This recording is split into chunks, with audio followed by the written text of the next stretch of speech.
Capítulo 33. Os olhos de Intoma não conseguiam se arregalar, e seu corpo inteiro congelou com um gesto repentino e ousado, mas antes que ela pudesse dizer qualquer coisa, Intan disse: "Se você me disser para deixar ir, eu vou deixar ir, se você me disser para ir embora, eu vou embora."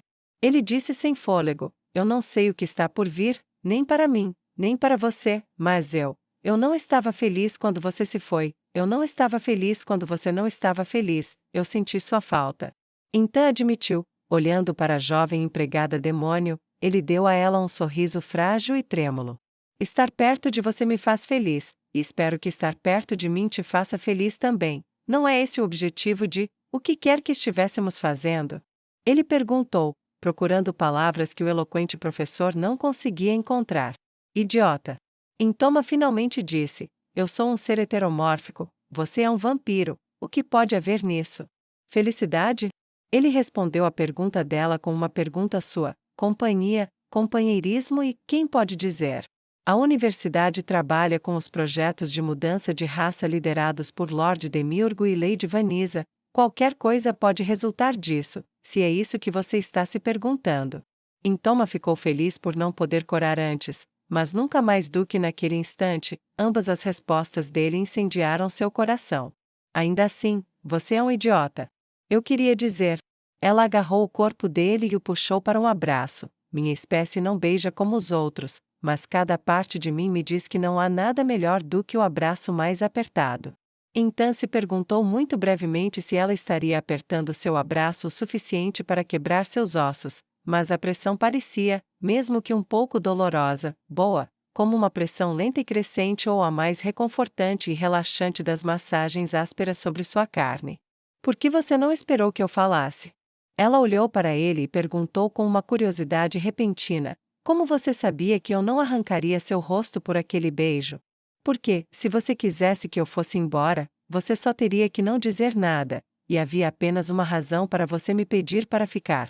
Intan disse com um sorriso infantil, preso nos membros que não o deixavam ir e o seguravam com bastante força, apertando-o contra ela, braços e pernas cravados contra seu corpo em vários lugares, e ela inclinou a cabeça, confusa ou assim parecia, com sua resposta. "Ousado, muito ousado, professor Intan, mas você está preparado para assumir a responsabilidade por sua ousadia?" Intoma perguntou. Ao contrário de Intoma, Intan podia corar, e seu rosto ficou levemente vermelho com a maneira como ela disse isso. "Então, eu estava certo?" Ele perguntou, novamente respondendo a pergunta dela com uma pergunta sua. "Sim e não?" Ela respondeu: "Eu estava duvidando de mim mesma porque não achava que estava pronta. Agora eu sei, não existe pronto. Ou eu tento ou não chego a lugar nenhum. Fazer isso hoje." Ela removeu um membro dele para gesticular para o quarto vazio às suas costas. Confirmou isso finalmente: "Se eu esperar, nunca chegarei lá. E você me faz feliz, vendo você infeliz, vendo você machucado. Eu não poderia ser feliz então." Ela parou de falar quando, seguro ou não, ele colocou os lábios na casca externa novamente. "Isso é muito, muito perturbador." Intoma disse, seus olhos vermelhos fixos nos dele. "Ótimo." Ele respondeu: "Há um tempo e um lugar para tudo na vida, e esse tipo de conversa é melhor guardado para mais tarde." "E que tipo de conversa é melhor por enquanto?" Intoma apresentou a questão a ele, e o vampiro conjurador de sangue, irritantemente, fez isso de novo. Ele respondeu à pergunta dela com outra pergunta: "O que meu corpo está lhe dizendo? O que o seu está lhe dizendo?" Só há uma resposta. Ele sussurrou e engasgou, e ele só tem uma outra pergunta.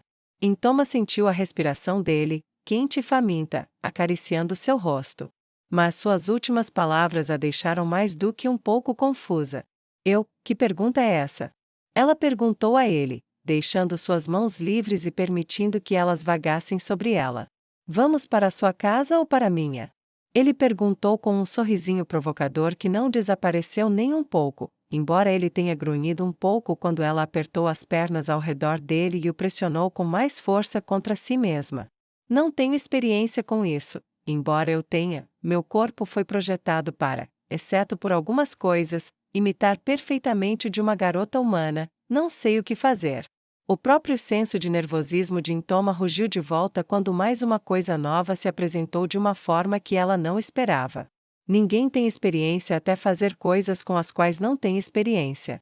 Então a tranquilizou gentilmente, colocando a ponta afiada de um dedo no pequeno caroço do nariz que ela tinha no rosto.